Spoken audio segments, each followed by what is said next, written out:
My name is Simon Piasecki and I live in Cheshire. I got involved in the charity. I'm a driver. I'm one of the volunteer drivers, but I also obviously help with collections and fundraising, whatever I can really.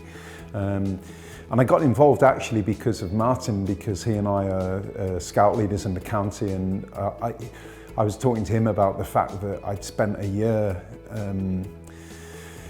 desperately trying to do something and really not doing much, not achieving much at all. It was very difficult, but I have family in Ukraine and I felt pretty desperate about it.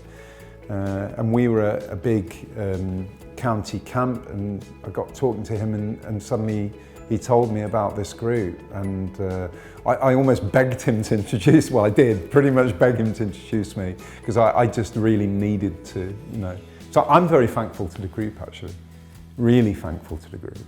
And Ukraine is very local, politically, even geographically in terms of the world, but it affects us, and that's not the only reason to help though, but we need to recognise that, help is that kind of, is the future of, it's the only hope we have, isn't it? I'd like to think it isn't just because I have family there. I really felt strongly about it. I still feel really strongly about it. So this group to me is amazing. You asked another question about the membership of the group, I think, of the people in the group. I'm also so blown away by how eclectic the group is, like people from all different backgrounds, most of whom don't have any vested interest in Ukraine. They just see something that they feel strongly about and want to do something about, and that's amazing.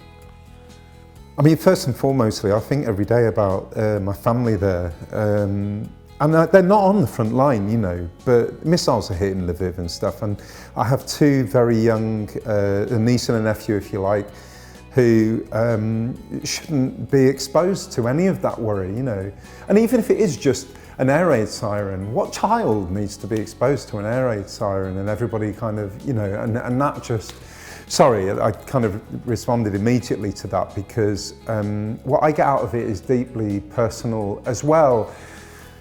I guess in the future there's a kind of legacy to this, what did you do? Maybe our own children, maybe our own grandchildren would look and say, well, did you do anything? Was there anything you could do? And did you do it? And I desperately wanted to be able to say that in some small way that I'd done something.